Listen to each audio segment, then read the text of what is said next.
I'm going to ask our RNT speaker, Lorna Jane Tooley, to open up our session today. Thank you, Lorna.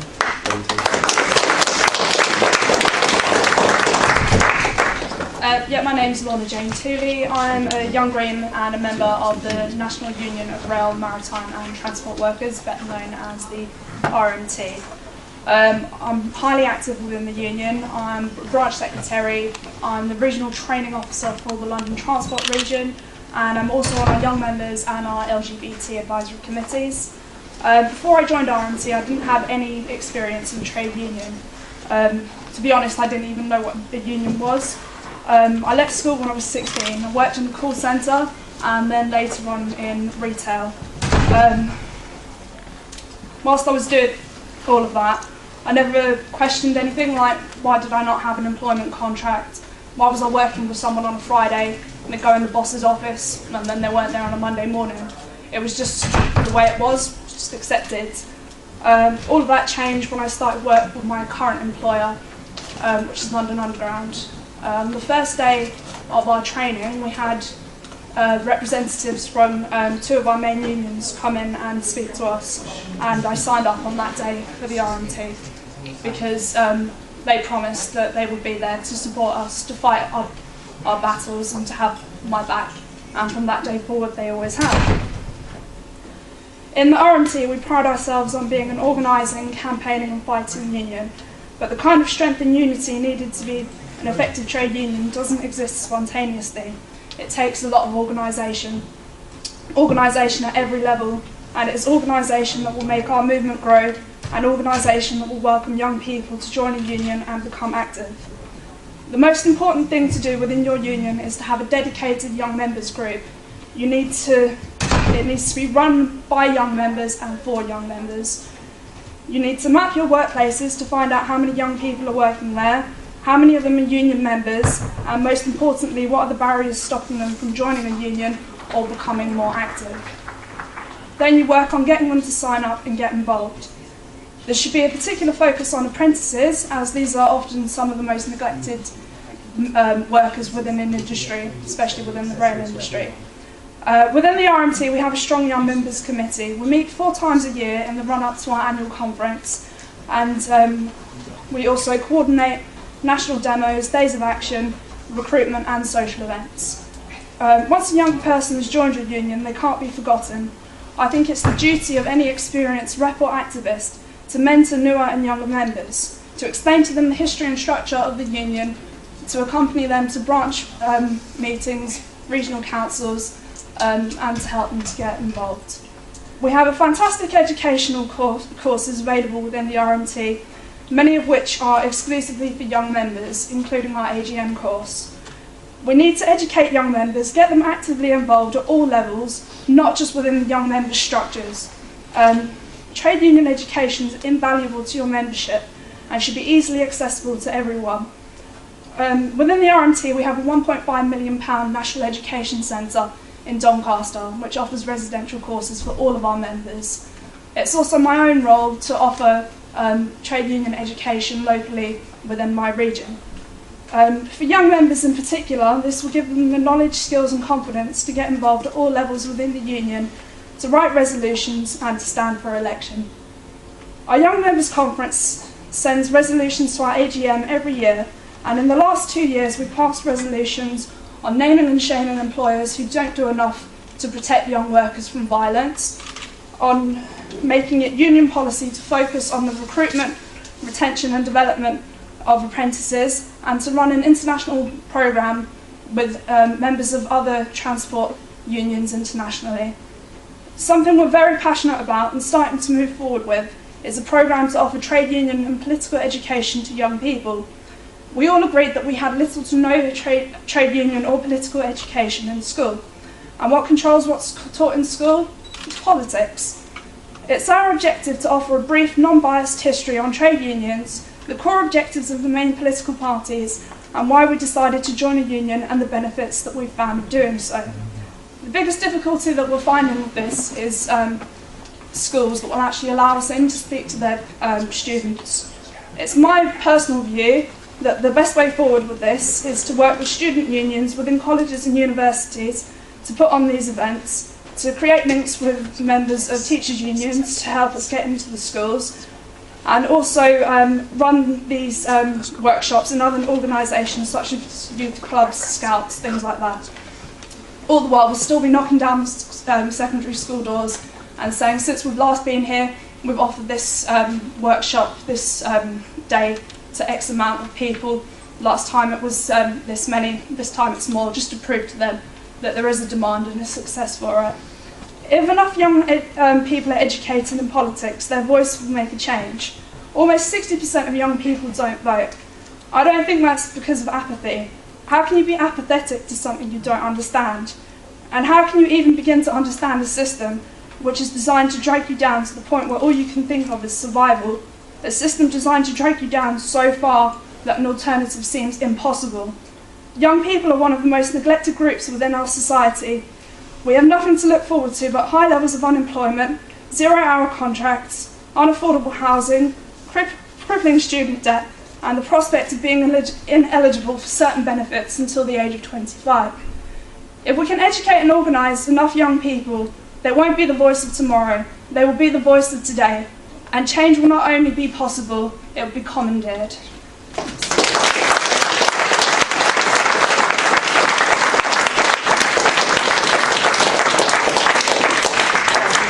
That, Lorna. I'm going to go through the panel and we'll do our contributions first, and then we will open it out for questions afterwards and discussion. So if you've got any points, if you want to sort of try and make them sort of succinct in your mind, I'll make a note of that. That would be great. Well, next I'm going to ask Ellie Drake from NUS-USI to make her contribution to our meeting. Hello everyone. So my involvement with trade unions is one that started in a personal capacity and has evolved into a professional one. My family have been involved in trade unions for as long as I can remember, and it's always been a massive part of my life. I've been going to the Tolpuddle Martyrs Festival since I was 7 years old, and the festival celebrates the lives of the 6 Tolpuddle martyrs who joined a trade union to demand better rights for workers. They got transported to Australia. It's a weekend which allows everyone who attends to reflect on the struggles of people before us, but also the struggles we are still currently facing. Attending has become a bit of a family tradition. Because of this, I have always had an awareness of trade unions, the brilliant work they do, but also the backlash that trade unions receive from the media, and more importantly, from the government. When I went to university, it seemed like an almost natural step to immerse myself in the student movement, which led me to stand for election. I was voted to be Women's Officer for NUS-USI, the National Student Union of Northern Ireland, and this role has truly opened my eyes to the fantastic amount of young people doing their best to create positive change in our society. But it's also made me realise just how many young people harbour feelings of apathy and disillusion. Working with the 11 student unions situated all over Northern Ireland is extremely gratifying. As a national body, we are able to liaise with both students and politicians that sit in the Northern Irish Assembly, so that students' needs are being heard directly by the politicians who represent them. However, this doesn't mean that the Northern Irish Government effectively acts upon students' concerns, fears and worries. As the Women's Officer, I am directly accountable to all self-identifying women students, and part of my role is to try and mobilise as many of these women students as I can.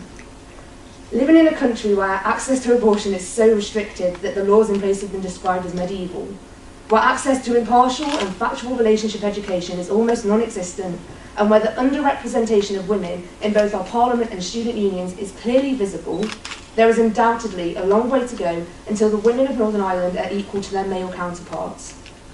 The NUS Women's Campaign are working to address the issue of the underrepresentation of women in society through their She Should Stand hashtag.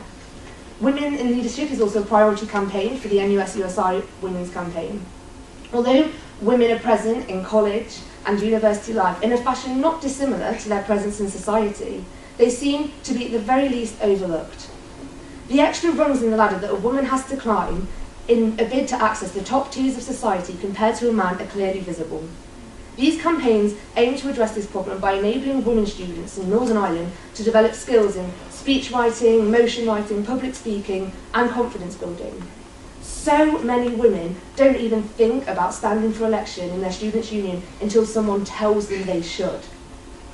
We want to pass the skills for the Women in Leadership campaign past the institutions of further and higher education and into organisations, trade unions and wider society.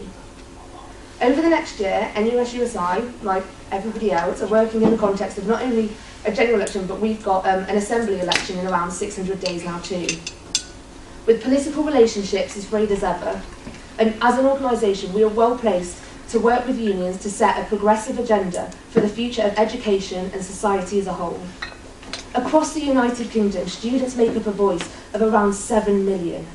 If all of these voices work together to demand change, politicians would have no choice but to sit up and listen to the future generation whose society they are working towards destroying. A society with privatised healthcare, a marketplace education system, and austerity measures that affect the most underprivileged in society. This is not a society that I want my generation and generations after me to have to live in. Only on Monday, NUS-USI found out that in Stormont, the Department of Employment and Learning had cut FE hardship funds by £1.3 million over the last 5 years. Hardship funds are a vital lifeline to the most vulnerable students in Northern Ireland who struggle to cover the cost of their basic needs at times during the year, and this cut is unjustifiable. Applications for the hardship fund have risen by 1,000 in the last year, and continued cuts to this funding has meant that some colleges in Northern Ireland have had to set up food banks to help support their students. This is an outrage. Cuts like this continue to make education accessible for those who can afford it, sustaining the elitist view that education is not for everyone, but it is. Our society is in trouble. Our students are in trouble. But what can we do to change this? Solidarity is key. If students mobilise and can stand together and oppose these unjust cuts, they are strong.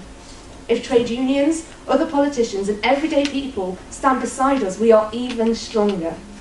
Rebecca Hall, President for NUS-USI, has a meeting with Minister Stephen Farry to contest the cuts he and his department have made to the hardship fund. She will be presenting him with a petition, and it would be fantastic if you could all make an effort to sign it.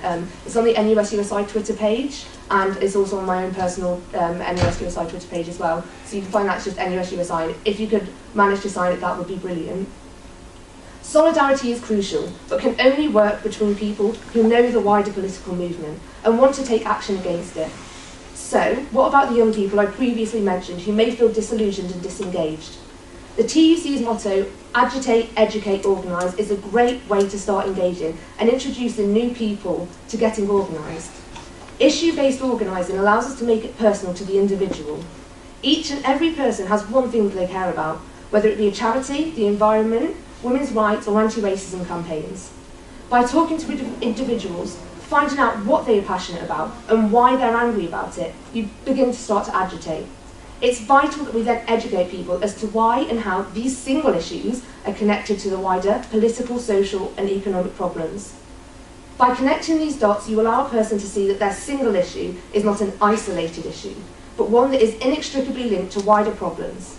And once these dots are connected, we can then effectively and efficiently begin to mobilise.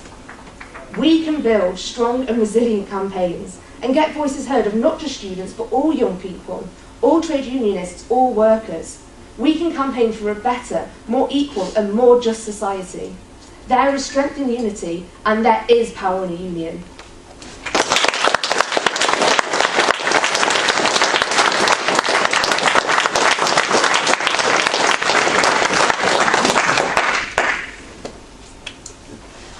Thank you very much, Ellie, for that bit of rabble-rousing there. I love a bit of educate, agitate and organise myself. We are now going to hear from Piers Telemaque, who is NUS Vice President of Society and Citizenship, if I've got that right. Yes. Yeah. Okay. Yeah, right. So I'm going to talk a little bit about the power of young people and the potential power that we have on the lead up to the general election if we actually get young people mobilised and organised. Young people, I'd say definitely in the past 5 years, but for a very long time I've had a pretty raw deal, getting screwed over left, right and centre by cuts. And the reason young people seem to be bearing the brunt for a lot of the cuts is because it's less politically damaging to do it towards young people who don't vote, who don't turn out, and we see it nationally and we see it locally. So we're talking for a few minutes about what happened in Bradford, and Bradford's got, in 2020, is going to have the youngest population of young people in Europe. Over 50% of young people are going to be under 25 in Bradford, so we've got a lot of young people. Yet Bradford Council decided that when the national government cuts came in and the local councils had to cut the budgets, Bradford Council decided that the one disproportionate cut, the one cut above 20%, they were going to give what a cut to the youth service of 80%. A service that engages with over 30,000 people across the district, yet they thought that that would be one of the best places to make cuts.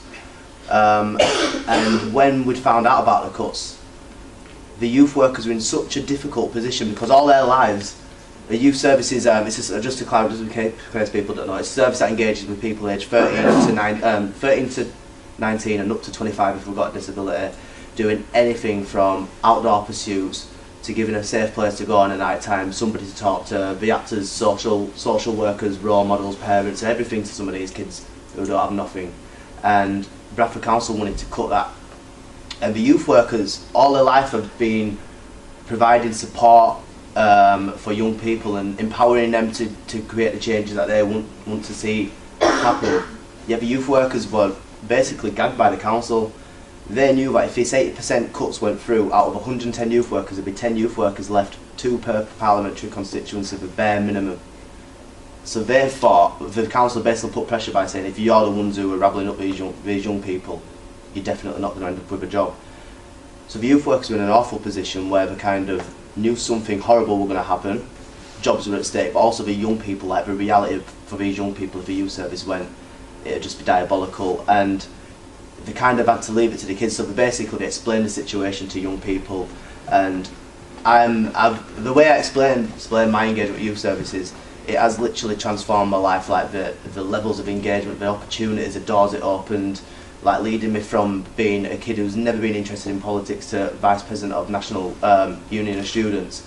And the way I put it is that I've not come from a massively disadvantaged background. My parents are still together. Yeah, I've come from a deprived area, but compared to some of the kids in Bradford who the youth service engaged with, my life's been full of roses. And the way I think is, if it's transformed my life so much, think about the kids who've got absolutely nothing in this country. What is the impact on them going to be? So when we found out about the cuts, we're mobilised straight away. At Bradford College we offer, because to be a youth worker it's a qualified profession, and we offer a youth development degree. So we found out on the Sunday about the cuts, because they tried to do it sneakily so they could get their exec meeting in on the Tuesday. So we had Monday to organise, and we managed to get about 60 people to go down to City Hall, young people and a lot of youth and community development students. We even pulled about 10 young lads from outside Dixie's Chicken who were just chilling on the dinner and goes, oh, what's going on here? No, literally just walking down and like, yo, what's going on here? Says, oh, we're off to demonstrate against cuts. And he's like, what's a demonstrate? I said, it's demonstration. And I explained. He goes, what about? I goes, youth service. He goes, oh, fuck. Sorry. He went, oh, effing hell. You've helped me loads, I'm coming down with you. So off the march, man, chomping away on the chicken, not went out to City Hall. We got to City Hall and they're like, you can't come in. And says, come on, it's a public meeting, we can come in. And the security guard goes, oh, I'll go check. He come back, he goes, no, you definitely can't come in. I says, oh, we want to speak to somebody because we know we can. He said, I'll be back in 2 minutes. 3 minutes passed. He says, come, let's just run in. Once we get in, they can't stop us. And they're like, no, we can't do that. And photographer from local paper goes, go on, do it, it'll get sorted. So we're all running now, and we've sat in this council meeting, and the council didn't know what to do because we'd all come with we've got printing presses at college, so in the space of a day we had, 100 t-shirts turned out with logos and stuff and banners and everything.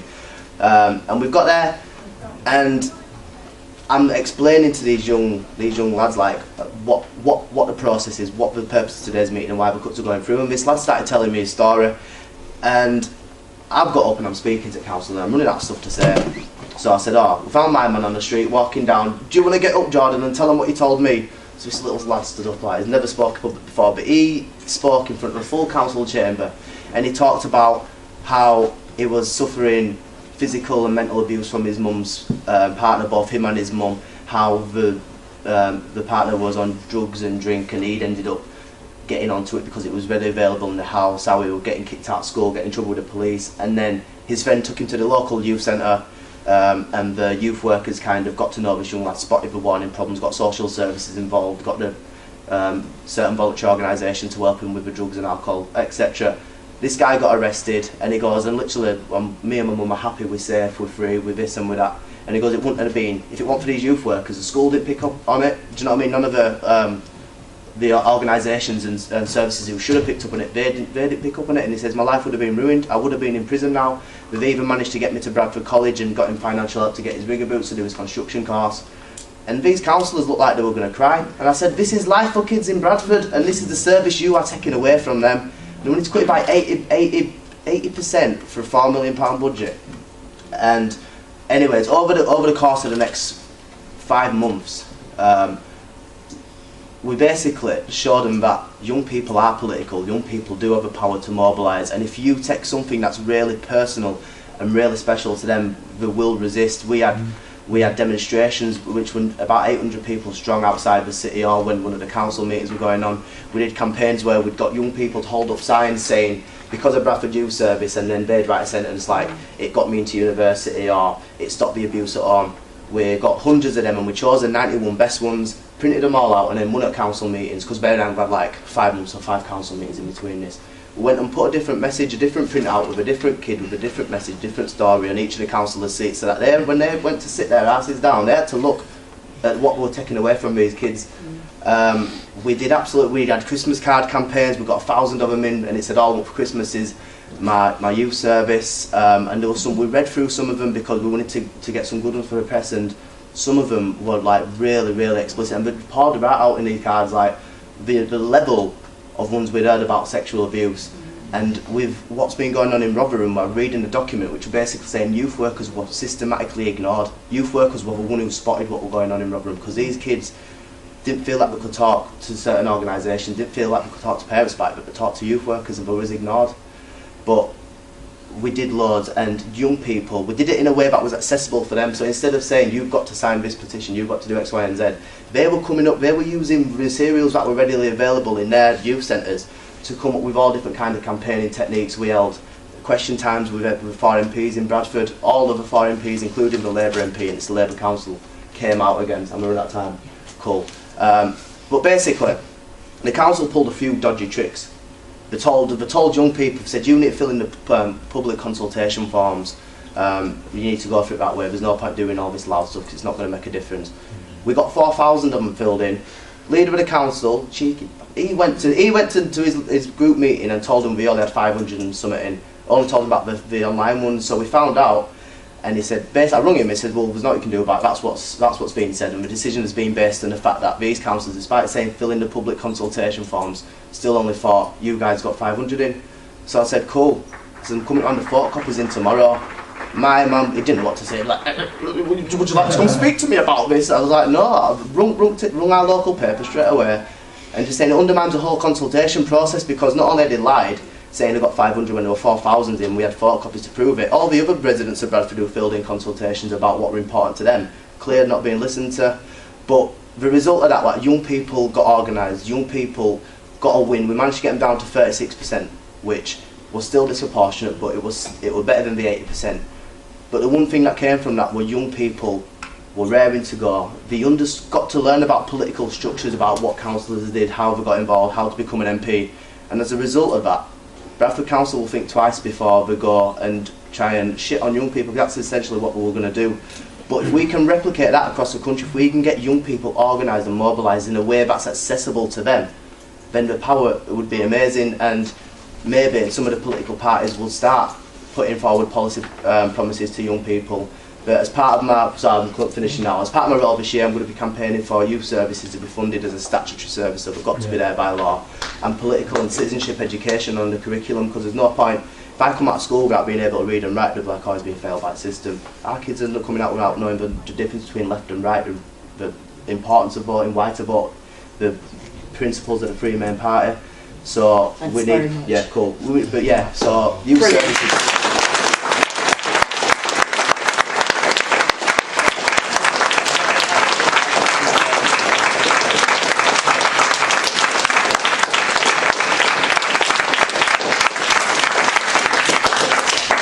And now I'm delighted to ask Fiona Edwards from the Students' Assembly to give her a contribution to our discussion this afternoon.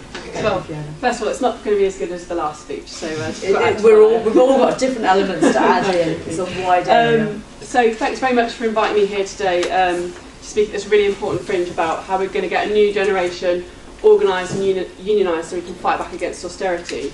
I'm here to bring solidarity greetings from the Student Assembly Against Austerity, which is the student wing of the People's Assembly, which recently we celebrated our first birthday with a 50,000 strong national demonstration in London, which many people I'm sure in the room were there. It was fantastic. We united together trade unions, students, young and old, disabled people, women, black people, LGBT, everyone together, united against what this disgraceful government is doing to destroy our society.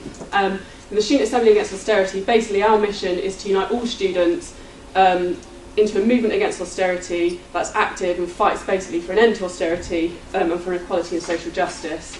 So what I want to talk about today is just three different things. Firstly, it's been discussed quite a lot already, but the attacks we're facing, the role of unions, and then the role of students, and how we kind of all unite these sort of movements together to make a difference.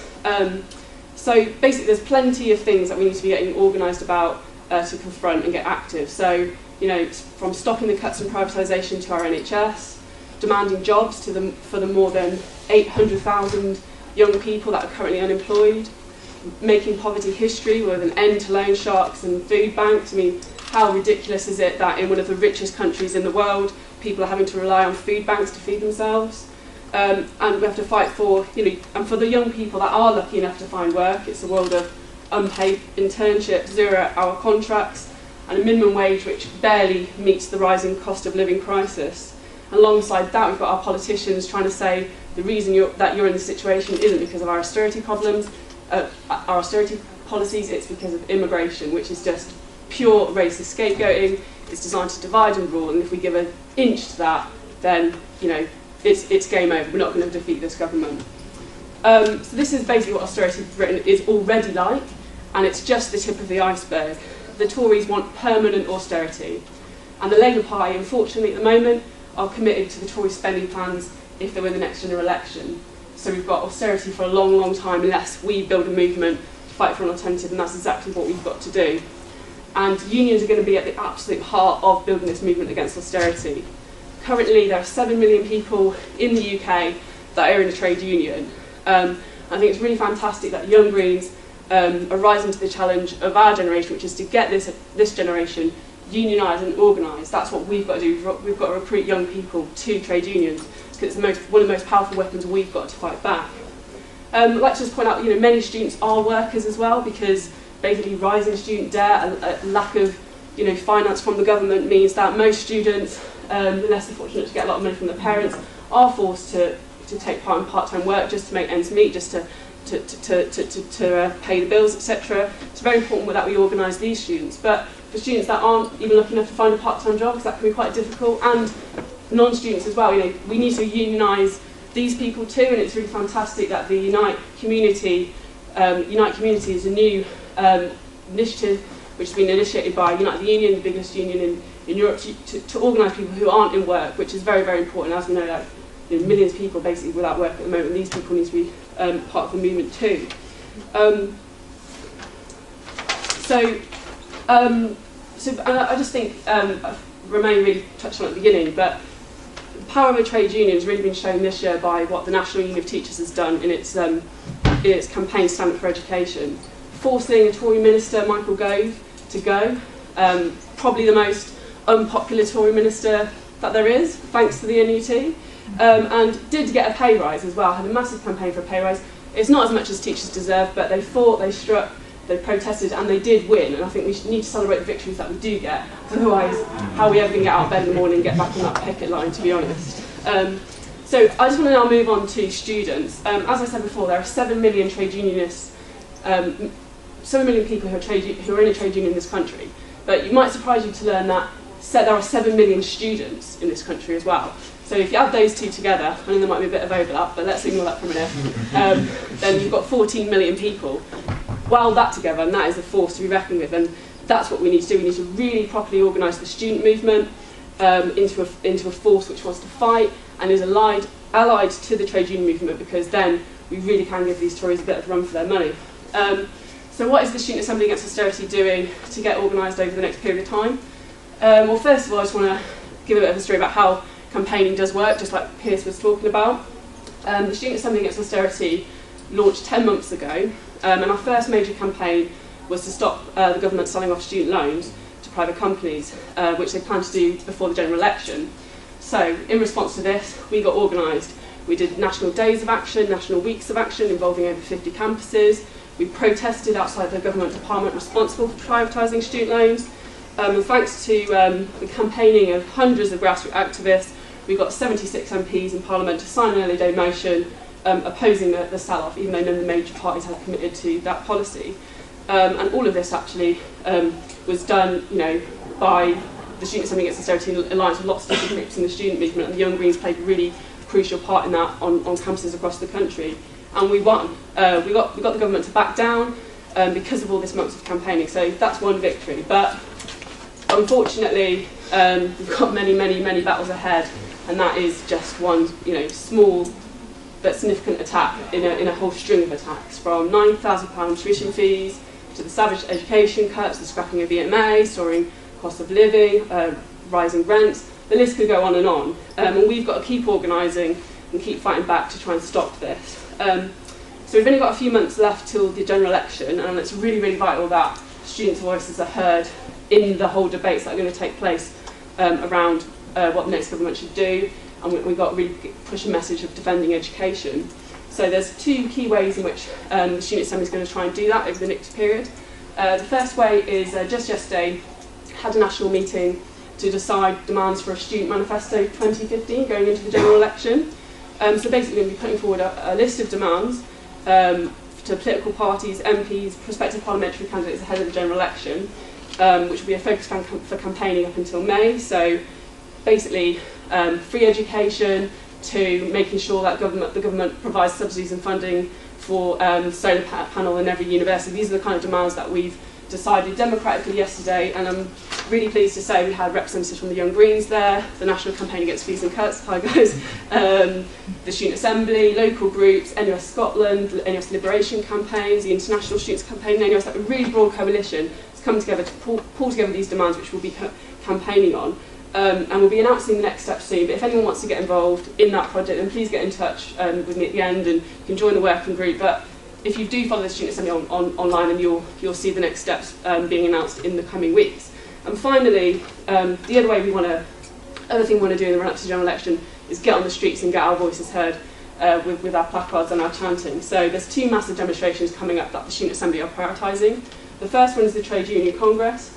Yeah, that's right. The Trade Union Congress on the 18th of October. We want to have a student block, we want to be really visible, because Britain needs a pay rise, and that includes for all the student workers out there as well. So please get involved in that. And the second one, a month later, plus a day, on the 19th of November, we're organising a national free education demo alongside the Young Greens, the National Campaign Against Fees and Cuts, and a really broad coalition, because we need to hit the fight to the main political parties on what we think is an alternative. We don't want £9 fees, we don't want 6k fees, we don't want £3 fees, we want free education. They've got it in Germany, they've got it in most places in Europe. Come on, get with the programme, let's have some free education.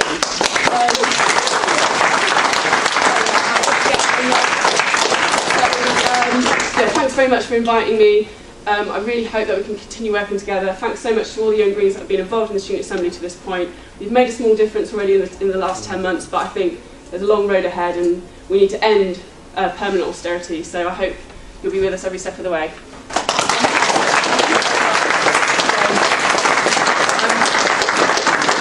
I can't remember, I did introduce myself. I usually forget to introduce myself. What I didn't say, and some of you know and some of you don't know, is that I chair the National People's Assembly alongside the Assistant General Secretary of United Union, Steve Turner. So that meant that when we had our 50,000 strong anti-austerity demo in London in the summer, and ended up with our festival in Parliament Square, this green scarf was on the stage introducing Caroline Lucas and making sure that our MP was up there and part of the solution, I suppose, to some of the political arguments that are going on. There are a couple of Labour Party politicians up there as well, but we've got to allow them, you know, some sort of platform, I suppose, to say where they disagree with our own Parliament's line. But I think we've all pretty much had enough of that so far. We don't think there's much future there. Perhaps they might leave one day and join the rest of us in a positive vision. Anyway, what we're going to do now is there may be comments, there may be questions, there may be little details, clarification that you want from any of the speakers, and then we're going to go on to the Young Greens campaign launch in about sort of 20 minutes, I think, just under 15 minutes maybe. So if you want to consider questions, and if there are a lot of people who want to contribute, if you can keep them very short, I won't let you go over 2 minutes anyway, but if you can do a minute, that's even better. So can I've got some flurry of hands up. I'm going to start at the back, and I'm going to say we haven't got microphones, so if you could stand up and project. Thank you. Hi, Samir Jarraj, Green Party member and member of National Union of Journalists. I was wondering if the speakers could talk a bit about how unions can be more involved with community campaigning. You cited the example of Unite, and I know that from experience of my union that often there's a very strong focus on the workplace and workplace issues, whereas those issues, as we know, like poverty and inequality, extend far beyond the workplace and into the community. Secondly, I was wondering if you could talk a bit about how an influx of young people into unions, what the vision you see of young people starting to shape those unions and starting to direct them perhaps in a new way, what young people can bring, and how they can change unions. That would be brilliant if you could speak to that. Thank you. Well, they're fantastic questions. All I'm thinking of is we've got about 15 minutes just in this bit. It might continue on into, some of these questions might roll over into part of the campaign launch from the Young Greens plan as well. But if you can bear these in mind, I'll make a note of the questions, and then perhaps you can choose which one or so to come back on at the end. I'm just going to work my way back. Yes? Yeah. Will Duckworth, Dudley Green Party. First of all, thank you ever so very much for coming. You stand up, Will. Sorry, it's just... Sorry, Will Duckworth, Dudley Green Party. Thank you for coming and talking to us. Half of you mentioned the main political parties and when you're educating people and talking to people about it. Could you please include the Green Party in the main political party? I thought that went without saying. Of course. Thank you. Okay, there was there someone just there? Yes, no, you... Yeah, Nick Hales-Bath, Green Party. I do STEM ambassador talks to schools, which is science, technology, engineering, maths, for those who don't know. And I find that, you know, I've got a presentation goes on 70 minutes. At the end of it, I find that women, I think the girls there aren't particularly interested in engineering. And it strikes me that if you're going to get a fair work share of women across the workplace, then they have to make decisions before they become students. Are there any initiatives to try and drag some of the girls in schools towards... So you mean primary level or something, or secondary? No, at secondary. Secondary level. Okay, all right, that's a good question. Any non-men identifying Greens want to come in there? I'm putting some encouragement. You're not going home, so some of you put your hands up. All right, okay. Anna McMullen, Bristol Green Party, also member of Unite. Yeah, sorry, I have to get that right. Because they're such a big union, and like I don't really feel very involved. It's like what do big unions have to do? I mean, I think there's probably quite a bit of membership of the NUS, but as young people go into work and then try to join, I don't know, one of the many other unions, then like what can unions do in order to be more inclusive and engaging and whatever? And I think maybe I'm speaking also from the fact that I work in a workplace where actually we kind of work in lots of different places, and I kind of feel that unions used to be a lot more about locality, and now actually because like work is more of a spread out thing and it's not necessarily kind of workplace based, that yeah, there's a challenge there. And there's recently been a union that's been formed for local residents in my neighbourhood, which is organising around rents and bad housing in the area, which is really interesting. And I think that might be a way that, I don't know, there's an opportunity as well in the region. Lovely, thank you very much. Jake Welsh, Manchester Green Party. I've recently joined Usdaw, and I've realised that my new workplace doesn't have a union rep. And just wondering if you had any advice for someone who's new. I've only ever been temporary part of a CW union a couple of years ago, but I've no experience of being involved in a trade union. I was thinking of trying to become a union rep for our work, and also being involved in the youth council that we have, but having no experience. I just wondered if you've got any advice for someone new to union. Was that hands over here? Yeah. Yeah, I'm Jackie Hodgson from Totnes, and I'm a district councillor. And one of our recent district council meetings, where we are being asked to approve a pay policy, which was the top 7 wages, which were extortionate. I just literally on the back of an envelope worked out that if you knocked each one by 10%, you'd actually double our welfare benefit. And as it happened, the union representative was in the room, and he's acknowledging that the Greens are the only party that are actually supporting unions. I mean, in our district council, because of the cuts, we're losing 24% of the staff, and their voices haven't been heard. And the new qualification for becoming part of having to renegotiate your contract to be accepted onto the new transition form to 18 system they're talking about is actually a right attitude. Brilliant. Not about skills, not about the resource, not about anything else. And I think the unions are hearing, and I would just say that anybody gets a chance to speak in front of any of their union reps at meetings, even though, of course, needless to say that 10% suggestion didn't get anywhere apart from well into the local paper. I do think it's really important to try and be outspoken and to call for the radical argument, even though you know damn well it's not going to get anywhere. But I do think unions, at all levels, need to hear. And in local authorities, they're just being ignored, like, as was said with all the cuts. Thank you very much. Stand up. Stuart Nathan, Broxtowe Green Party, and member of the Communication Workers Union. A lot of the young workers in my workplace don't actually work for Royal Mail, they work for agencies, so have no contracts, they're not in the union because of that, they don't have any workplace protection. And I think this is kind of like a problem among young people generally in all sorts of other workplaces and professions. What can young people do and the unions do and organisations do to try and secure their contracts or get them unionised? Really good point. I'll come back to it. I'm going to go to the back in the middle. Yeah. Tom Pizzi, Ashford Kent Green Party. Louder. I've been very involved in setting up the Ashford People's Assembly, and we found it incredibly difficult to sort of engage the local unions to help us. We've been campaigning a lot, and we had NUT and GMB had helped us, but I was wondering if you had any advice about how we can sort of get the unions to help us.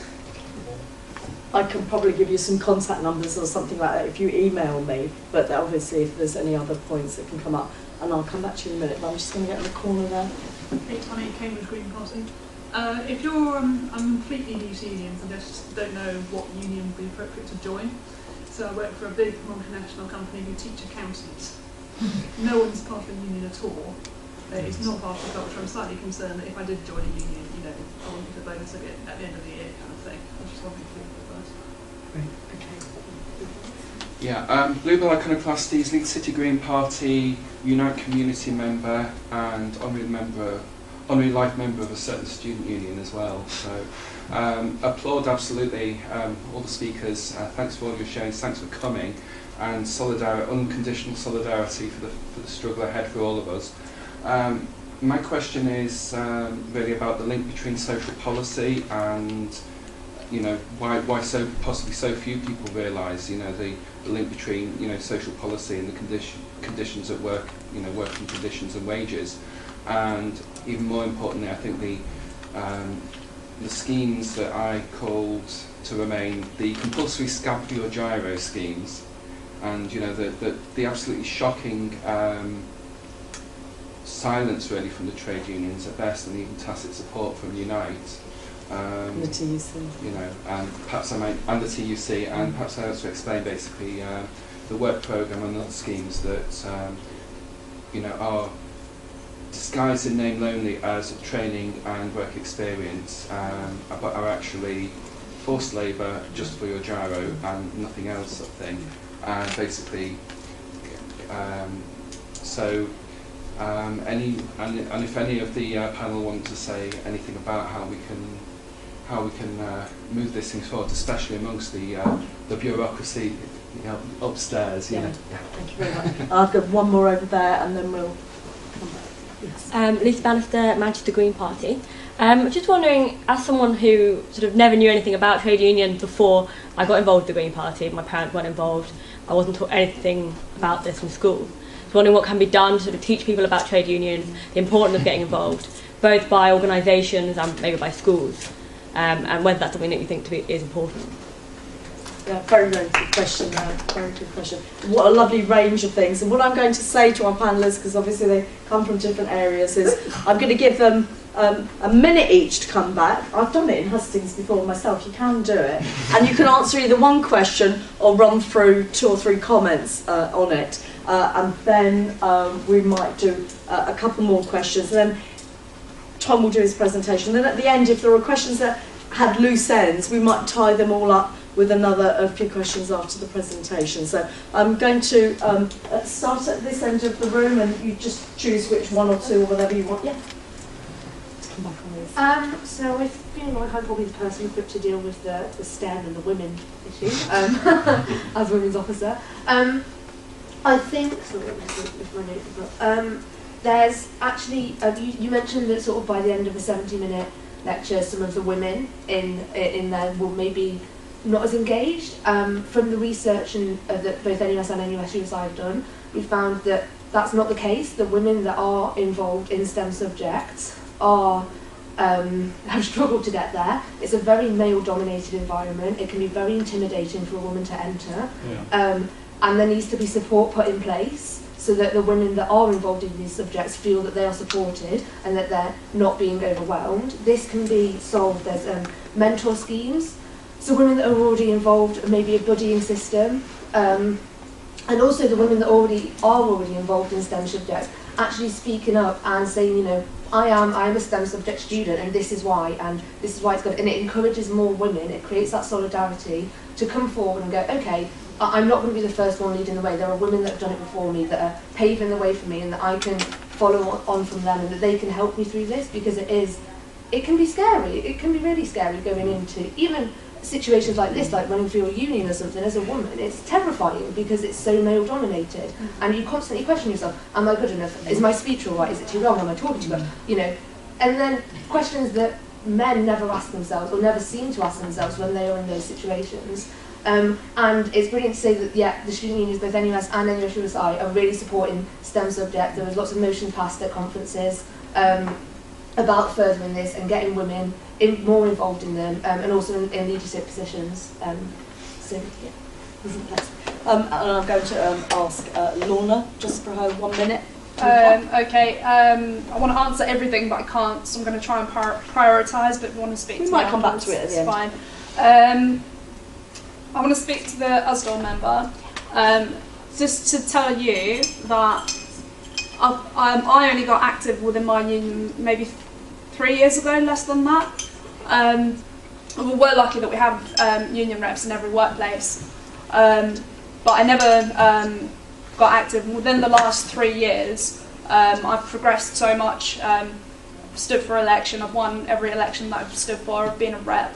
I'm branch secretary. I'm on my regional council. So I've done lots and lots of different things. The way that I did this, I just went to a branch meeting and got involved from there. Asked questions, spoke up, got my voice heard, made connections with different people within my union. If I didn't know anything, I'd ring head office up and say, who's that person, how can I get hold of them, give me their number. I know it's difficult, but if you want to get involved, I'd say that's the first way to do it. Find out when your local branch meeting is, go down there, make a couple of friends there, and just take things from there. and don't be put off because of lack of experience or because of your age. Just stand for it to be your local rep. We'll come back to you in a minute. No, I've got one more. Okay. The first question at the back about vision, we had a high influx of young people within the union. I think that this would be so beneficial to a union. 5 years ago, our Young Members Conference was about 4 people. The one that we had last year in Newcastle, there was 70 of us there. We get involved at every level of the union. We're local reps, we're branch secretaries, we're on the regional council. We're leading the way, demonstration campaigns, industrial relations, fighting for people's jobs, fighting against cuts within our workplace. Also we're breaking up a lot of the old male, stale and pale stereotypes, giving people new ideas, things that they might not have thought of, breathing fresh air into things, shaking up the system, making people think about how things have been done, how things can improve, and realising that they're not safe in their position. They can't just be apathetic and go, well, I've had this position for however many years, it's always going to be mine. Realise that there is someone after them, making them accountable for what they do, and making the union more organised and more effective. Thanks very much. And Fiona, just a little brief, to one or two points or to whatever. Yeah. Cool. Well, just sort of tying into what you just said around how young people can shape unions. I completely agree with what you've just said, but also just to add a few things, I think sort of new generation of people have been radicalised around some really big issues in the world, against the war in Iraq, around climate change, for Palestine, have been involved in building movements on campuses, which have occupied, which have protested and joined these national movements, and I think that kind of campaigning experience will be very beneficial to add to the trade union movement. And obviously numbers, we've got 7 million trade union members, we need more than that. So that's absolutely critical. And that kind of just linking with my next point around how unions should be campaigning in the community. I think the People's Assembly is a fantastic example of that. I mean, United Union is the absolute backbone of that organisation. All the trade unions in the country pretty much are affiliated to it and are getting more and more involved. Like huge NUT, for example, mobilisation on the march in June. I don't know what you've already done in Ashford, so apologies if this is all very basic stuff, but I mean, initiatives like statements where you can get union representatives to sign up to invitations to speak at public meetings or any demonstrations you organise. These very basic things can help you get that key link into a union and then move from there. And I'm just going to use this opportunity to plug a couple of things I forgot to. If you are a student or not a student and you want to get active in the community, please take some of these leaflets that are at the back so I don't have to take them home in my suitcase to help us build a demonstration for free education. And I'm also going to plug, it's a long way away, but that will give you no excuses. There's a national demonstration against racism 6 weeks before the general election on UN Anti-Racism Day, where we can really reject racist scapegoating. So advance warning, look for March. Book that weekend off, yeah. Book that one in. Yeah, fantastic. Piers, if you just want to come back on a couple points, just a minute. Yeah, see, she's tight on time with me, isn't she? So I think your trade union's in a really difficult position when it comes to how they sort of engage young people who a lot of whom might even in work. How do you sort of sell a trade union to a young person who has never heard of a trade union, doesn't know the benefits of a trade union? And I think it all stems back to what content could we put, if we could get political and citizenship education on the curriculum, what content could we put on there so that we're educating young people about the power of trade unions? Because if we talk about the movement and the successes of trade unions over the past 100 years, so many of these things young people take for granted and just think that's just the way it is, but we need to let young people know that these have been long, hard fights, and we've got this because of collectivism, because of trade unions. And I think the way that young people, particularly from poor backgrounds, get screwed over in the school system why are we not unionising school kids? Like, and I know it'd be difficult to find that structure, but we're in positions where I know friends whose kids are being sent home because they've dyed their hair. Sending a kid home because they've dyed their hair. Kicking kids out 2 weeks, a month before GCSE exams because I know those kids are not going to get a C and they don't want it to impact negatively on Ofsted. We've got so many parents who can weave their way through this system, who know exactly what school can and can't do, but not enough for the kids who need to know that knowledge. And why are we not doing this? How could we take this forward? Like, it's a thing we've been discussing within NUS. Like, how could we? Because how can we sit here and say we should represent all students and then not feel the need to represent young people in primaries and secondary schools? And I know there'll be a lot of controversy in terms of how the structure would work, but I think if we could implement some kind of structure so that young people know that the union is the one who's been on their side from day one.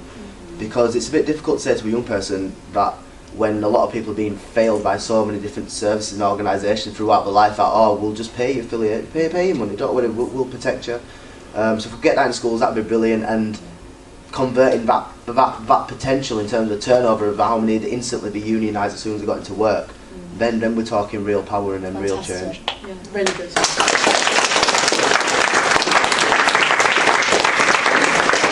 Really quickly after just what Piers said, at Tolpuddle, because my dad helped to organise it, and a lot of the children from all the organisers all joined together, and they were about aged 8 to 12, and they created the National Union of Kids, and they set up their own email address, and they've got a Facebook page, so that could be something fantastic. Okay, well, thanks very much to all of our panel for now. I think we'll stay together. But Tom, do you want us to move out of the way, or are we happy no, here? they're not really high impact slides, so you don't really miss much. Oh. Basically, yeah, okay. Romayne, could I just say to the girl who was from an accountant's firm that Prospect might be a good union? Yes, good idea, good idea. But let's put all these tips and ideas, join the GPTU Facebook group and page, and post ideas and articles and links, your comment and a link to an article you've seen. Let's share stuff. So yeah, okay, so obviously this is the brand new sort of Young Green campaign, and we're quite proud of it. And the reason why we're doing this is because Young Greens actually have a 5-year plan, because we are actually a star in this committee of the Green Party. And I rocked up the Young Green committee about 3 years into this, and I said I really want to do sort of organising and sort of trade union stuff, and so we had to do a campaign on a non-student issue. So I'm really pleased that I rocked up and did something good for a moment. Yeah. So yeah, basically, why are we getting organised? So because organisation, it's been really powerful. You know, Romayne at the beginning sort of said about how all the great things that trade unions have achieved in this country. A lot of that was under a Labour government. I mean, why not?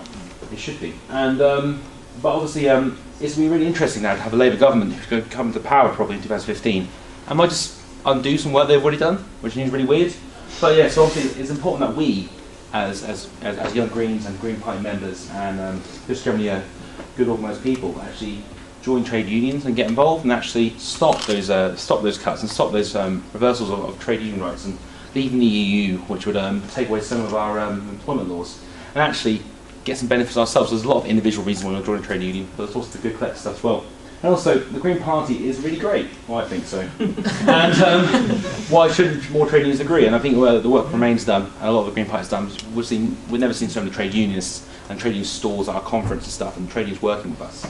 And I think the sort of panel day sort of really shows that. And I think until more members of trade unions start saying the Green Party is great and affiliating and motions at conferences and stuff, and we're not going to see that really. I mean, we can keep doing these great policies about fair pay and a great minimum wage and a citizen income, and talking about we're against outsourcing and democratically owned industries and stuff. But until the trade unions are actually getting involved with that, we're just going to be the great people who won't be called the mainstream party, for example. And also, being young really sucks. I mean, I don't know how to tell anyone else in this room here, but yeah, I've been a young person for quite a while now. So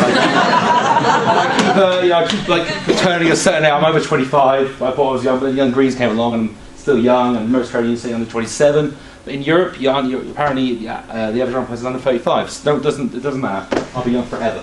But yeah, obviously, being it's pretty hard, and obviously with cuts to benefits, schools getting worse. I mean, there's been some children who got involved with sure start centres, and then under Labour, and then they went into schools under Michael Gove, and then they're going to finish, come out of the schools after a really terrible education, probably not the fault of teachers, obviously they're very hard working, but Michael Gove cuts and changes, and then they're going to find that they can't get any benefits because Labour's apparently going to change that, so you can't get any benefits if you're under 21 or haven't paid enough in national insurance. It seems really weird that we're just making it harder to be young. And it seems like we have a government who enjoyed free education, and there wasn't like a secret like left-wing like crazy government who just did all this like stuff out of nowhere. These are moderate governments brought us free education, and moderate governments gave us workers' rights. I think obviously we demanded those workers' rights. But yeah, so we can keep doing that, and we can stop future generations of young people saying that it sucks to be young, but actually it's great. So yeah, the launch of Get Organised is now. Obviously at the back we have the campaign guide, which most young green groups will be getting. That really talks to you about how you can get involved with trade unions, and obviously in your in the southeast, how you can actually get involved with those groups of your campaigns. You also have a leaflet, which is like a sort of generic sort of why you should join a trade union leaflet, which you should be giving out to your members and you should be giving out to the young people you know. And basically, we want to create a culture of cooperation between young green groups and local trade unions, because the young greens have a fantastic campaign called 10 to 1, which is the Fair Pay on Campus campaign, which is talking about how the average person is like, we want to change the ratio so it's a fairer pay, and want to talk about that. But also next year we're going to move that into sort of local authorities. And this year we're looking at sort of gender pay gap at universities. So yeah, but that's really good. That's all well and good. But until we start working more with trade unions at the UCU and the unions on campuses and in our local workplaces, and actually in London with the free, I really pronounce it terribly. The free process. That's it. I'm the sake because I've already ever read it and it just never works. Anyway, I just met with them recently at the V&A. Yeah, exactly. And you worked really hard with that and got that campaign going. So it is good. When students work with trade unions, they achieve amazing things on campuses and workplaces. So yeah, that's the first phase. And the second phase is like a week of action. November is a Young Workers Month. Seems like a really good time to have a week of action. We also have National Demo at the same time, so it seems like a really good time to start building on campuses, and like lots of other student groups and young groups will be doing exactly the same stuff. So we should join in and do a lot of great stuff about young workers, talk about education, and really linking up all the great work we're all doing. And then the third phase is sort of join a trade union. A lot of 20 to 30% of graduates are joining a trade union, which isn't enough. We want 100%, or as many who want to. And so after a year of the action of all these things we're doing with our young green groups and campuses, we need to see young people just joining trade unions at that stage. So yeah, that's the year going on. At Young Green Convention, we'll be sort of talking about the guidance about how to do the second phase and how to do the November month of action. But yeah, so that's really where we are with this, and really it's about your input now, because the campaign's been created, but actually until young green groups and Green Party members and trade union activists get involved, it's just a really great idea. Like the Green Party has a lot of great policy. So yeah, so basically that's the if you want to look at any materials online, do check out that website address. That's my Twitter and that's my email if you want to ask me any questions or get some materials, or basically get organised with the Young Greens. So yeah, I'll take a few questions now and we'll just talk about this. Have you got the hard?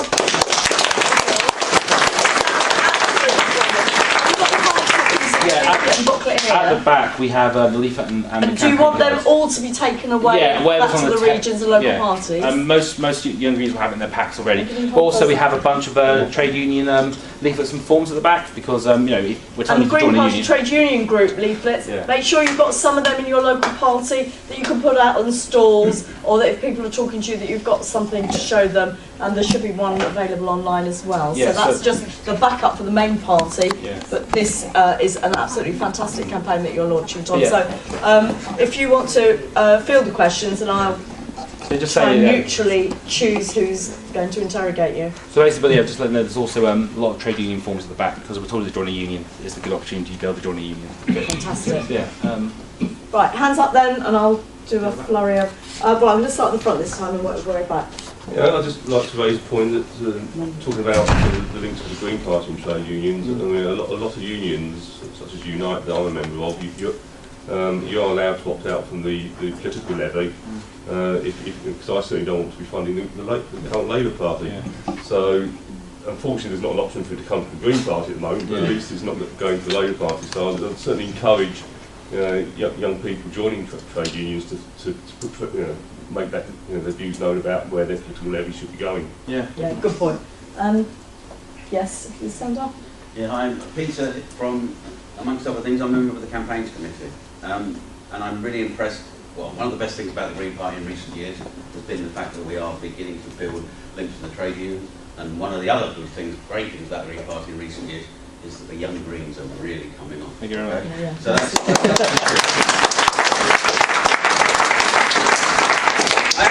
we actually got a reasonable campaigns committee, and we produced some decent stuff. And please come to the campaign stall before you go and take the stuff away. It's free. We want to get rid of it today. But my pitch and my request is, please, if there are any young Greens who, as well as doing the Young Greens campaigning, want to get involved in the campaigns committee, it would be really good if a couple of you came for co-option, because there's a couple of spaces that haven't been stood for.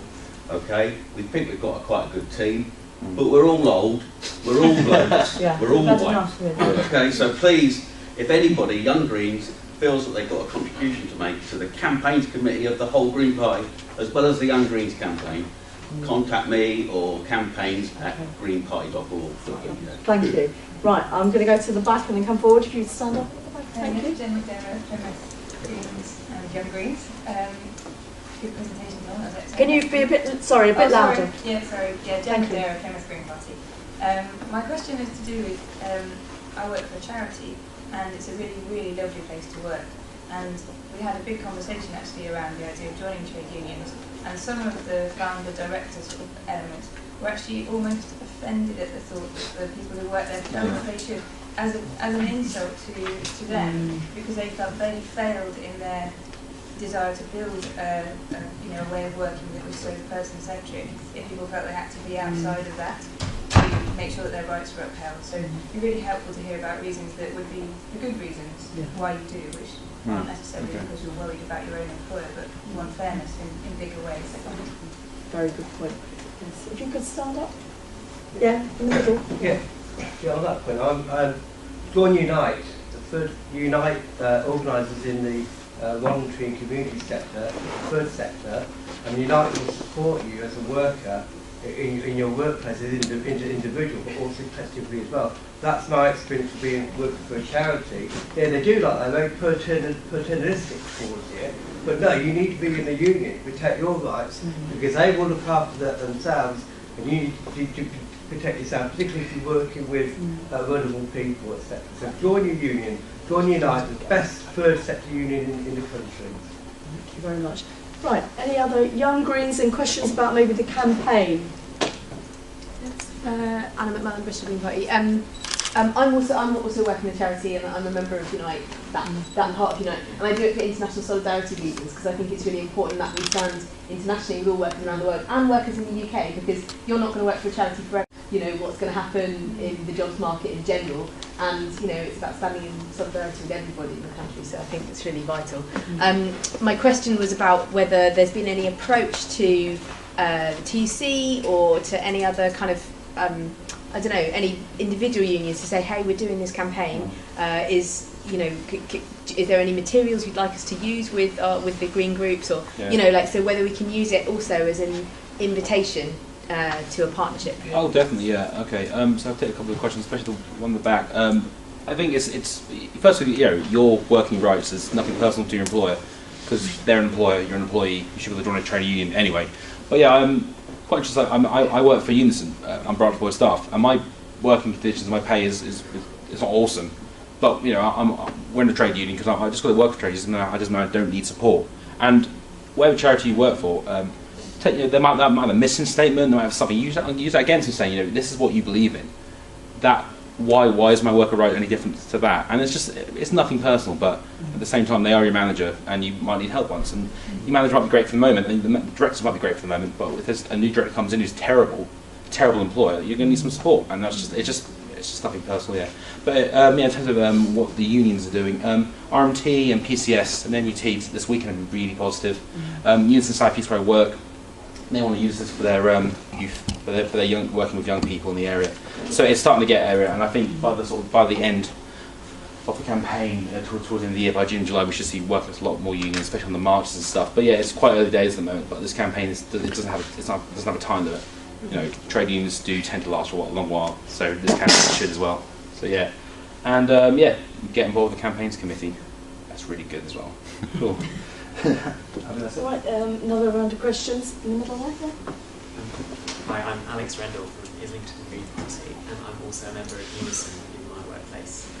I work for a university, and we have, in terms of sort of people who would fit in the young Greens demographic under 30, we don't actually have very many who are permanent members of staff with contracts. As somebody else raised the point earlier on about agency staff, we have an awful lot of people who work in contracted out services because of the tendency of universities to contract out large parts of their catering, their cleaning, their other aspects of the service provision to external companies. So a lot of these people can't effectively come on to Unison on the same terms and conditions because they are contracted out workers. And it's so my question, I suppose, is echoes the question of the person earlier. How can we work more to support people that are on those different terms and conditions? It's actually very hard for us. We've tried very hard to engage with those external employers, but it's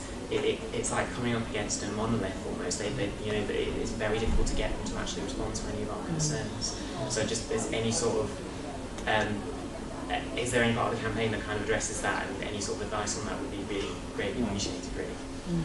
Yeah. Well, I suppose there's the 10,000 hour thing. Yeah, I mean, I'd say straight away, I mean, really it's about any workplace, any job, it's about creating a culture, isn't it? So the first day someone should start, they should be approached by someone saying, join a union, like straight away, sort of. Like anybody, just say, we go out for a pint every Friday after work. It's about creating the same culture. We're all members of the union here, or we all join the union here, sort of thing, and even lie, say, yeah, we're all members, and like just get involved. But on a more serious note, it's just sort of, about creating a culture, like this is why we join union. But it is hard, and it is fragmented working, and outsourcing has really made it hard to organise, and temporary contracts, zero contracts have made it really hard, and employers will love this term, saying trade unions aren't recognised here, and for them they're saying that trade unions, they're not here. It just means that there's not enough members to force a recognition deal. So yeah, it's really about just keep pushing. But trade unions in the 80s were having the same conversation that we've just had now. It's about a lot of effort and using the funding that your trade union has to keep pushing. But yeah, we worked in London with the uni campaign. It can work anywhere else if you just keep talking to workers and work and holding events when they're working and when their free time is. So yeah, it's trying hard, really. So try hard. Okay, were there a couple of other hands here? Last round, I'm going to have to go in a bit. Right, well, last couple of questions. Should we get another two or three questions, maybe, quickly? Yes, so stand up and Hi. I just wanted to say thank you to all the panelists and congratulations to you and the Young Greens. Congratulations to you as well. Thank you. My question was more about, is there any sort of plan in place at present to actually chronicle the success of the project and the campaign, particularly in terms of actually how many young people have actually heard or decided to join a trade union because of the Get Organised campaign? Because I'm just thinking from the perspective of particularly when sort of trying to join up and sort of inform other unions of the campaign. It would also be quite good to sort of like a year, maybe 2 years from now, show the success of it. And I think it would be quite nice to have some sort of maybe data on that, and really to show that the Young Greens are actually getting young people to join unions and increasing their membership, something that Young Labour or Party just really didn't consider. I'll take another question in there. And my name's Martin. I'm not a young green, I'm youngish green. Going back to the 70s, actually, there was a movement of school students which took action. Iraq War, students came out and they went on strike in their secondary schools. Arda Primary head teacher at the time, Year 6, came to me and said, how do we go on strike against the war? And wanted me to explain. It was quite good. But back in that time, one of the things that we used a lot was theatre and education. And I think that's a way in for us to do theatre and education about joining the trade union, about trade union strikes and so on in the past. something you could hang it on is probably Black History and Black History Week, and something like the Grunwick strike in Willesden, black workers getting organised why they joined the union and the fight that they had and so on. Some of those things are actually much more interesting and involving than lessons and lectures and so on. So if some way we get union funding for sort of theatre in education, we could go into schools and offer that drama lessons, a bit of weight off the teachers, an hour off while that goes on, that might go down quite well. Great, okay.